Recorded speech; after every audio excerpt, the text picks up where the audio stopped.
world for the past year, and it is spreading widely now in several parts of the country. Daily infections are hitting records in regions including Osaka, with signs that Tokyo is following in its path.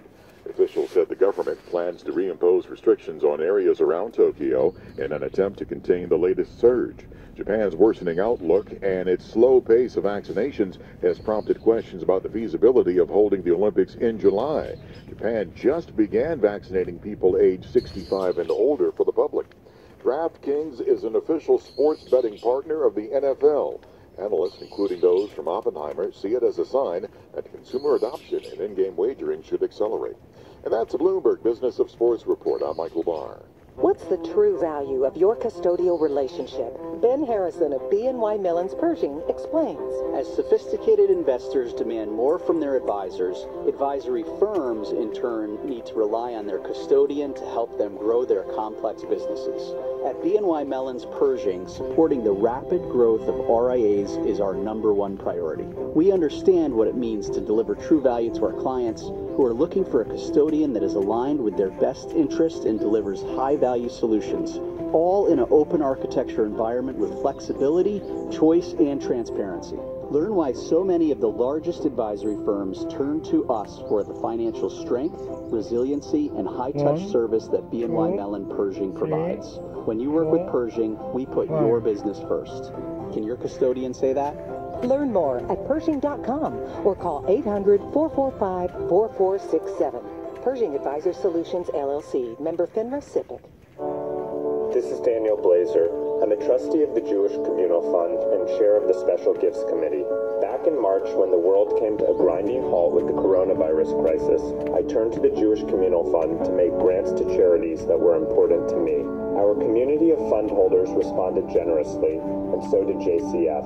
Through our Special Gifts Fund, which functions like an endowment, JCF made a grant of $1 million to UJA Federation of New York and the Metropolitan Council on Jewish Poverty to fight food insecurity and provide much-needed assistance to Holocaust survivors and single parents who have been impacted by the crisis. If you are not using a donor-advised fund for your giving, now is the time. Working with the Jewish Communal Fund is easy. It's convenient, it's efficient, and it enables you to focus on your charitable giving, especially in difficult moments like these. To find out how JCF can maximize your charitable impact and reduce your tax burden, visit jcfny.org. It takes coordination to read the latest business news while spreading jam on toast. Listening takes no effort at all. Have had a major beat on industrial free cash flow. 시장을 President 통과했습니다. Biden is pushing up the timeline. 이 시간 Moscow and Nathan Hager. We have a deal in the gambling industry. Weekday mornings 시속 at 5 Eastern. Officials have a warning for hedge fund managers On Bloomberg Radio, the Bloomberg Business app, and BloombergRadio.com. Bloomberg, the world is listening.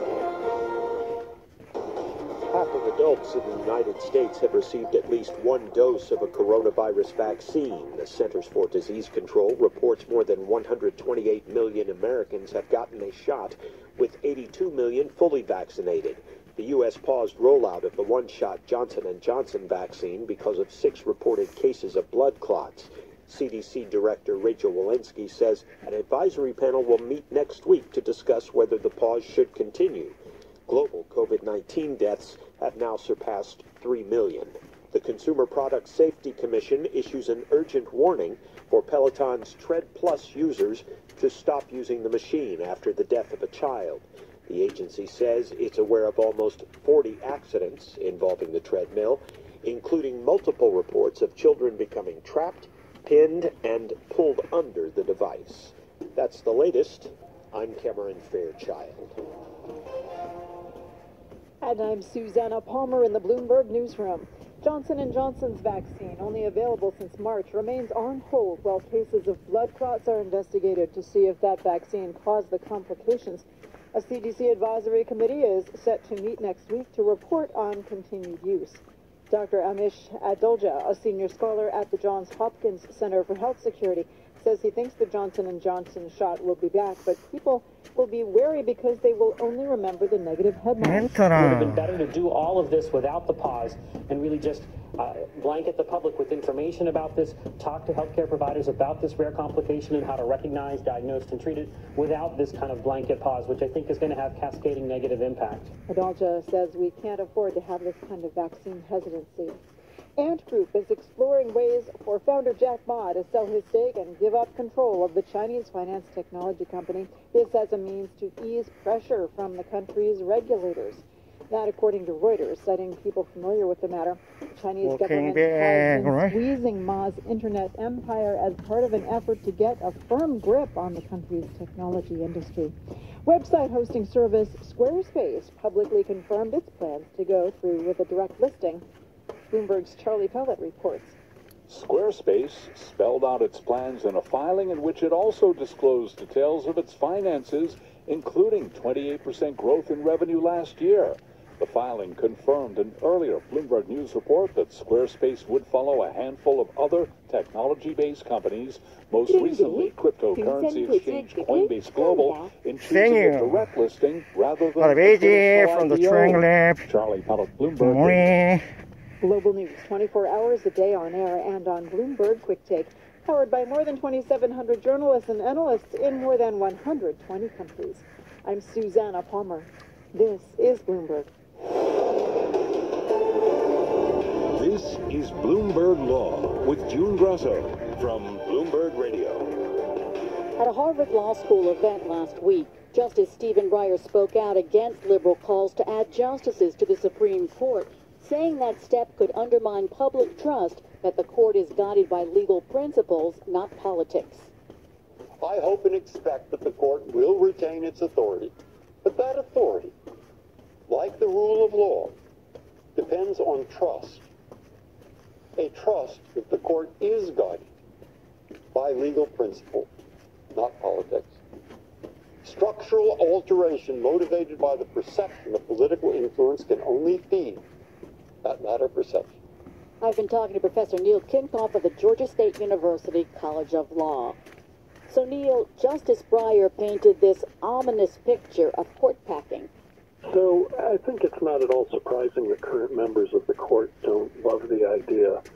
They are very committed to the institution and the institution as it is, and they see the potential for adding seats to politicize the Supreme Court. For some people, you would say, well, it's already thoroughly politicized, and so what's the problem? I just think current members of the court don't see it that way. They don't see it as thoroughly politicized. They disagree with one another, but they don't see the court as politicized. But if you start adding seats in order to either gain or prevent particular outcomes, then the legitimacy of the institution is really in jeopardy. And I think that's what Breyer is responding to.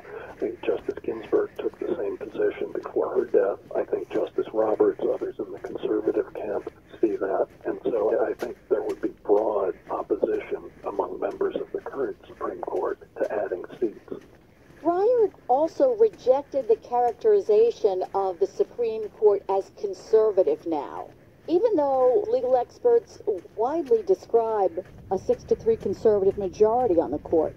I can see why he says that, because even, just a year ago, the Supreme Court, by a 6-3 vote, ruled that Title VII protects individuals based on sexual identity and sexual orientation, right? So transgender and homosexual protections that were certainly not in the mind of the Congress that enacted that law. So you find cases like that where the court doesn't come to the expected conservative conclusion. And it allows somebody like Justice Breyer to say, the court's not conservative, or as Justice Roberts puts it, Obama judges and Trump judges or Clinton judges or Bush judges, they're just judges. And that's really vital to the legitimacy of the institution. Now, having said that, I think it really kind of blinkers reality to not recognize the very conservative tenor of the overwhelming number of cases that the Supreme Court decides. And I think it's unrealistic not to expect that conservative bent to deepen with the addition of Justice Barrett, which is a new phenomenon and one that really hasn't liquidated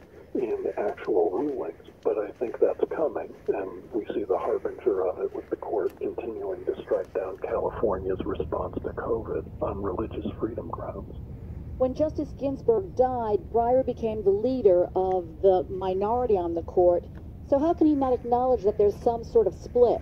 Yeah, I think it's vital to his position and for him to be effective that he hold to that position. Because in order for him to be able to write majority opinions, I think he's not interested in writing dissents. He's interested in writing majority opinions. He needs to be able to appeal to at least 2 conservative justices. And he's had some success doing that, mostly in cases that people don't pay attention to, personal jurisdiction cases and the like.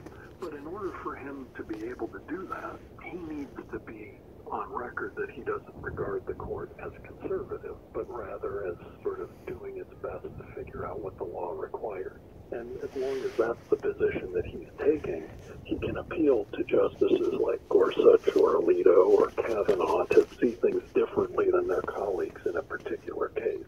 On most of the issues that people really care about, I don't think there's very much hope of doing that. The reaction of some liberals to his speech was Breyer retire billboards. He's 82, the oldest justice on the court. Do you think he's likely to retire soon? So I think it's always unlikely that they'll retire. We've seen it with Justice Ginsburg. We saw it with Justice Rehnquist. They think they can continue. Even when they're in terrible health, they think they can continue. And so justices do not lightly give up that position. You know, I think a lot of the calls for Justice Breyer to retire were being made before he gave the speech, just based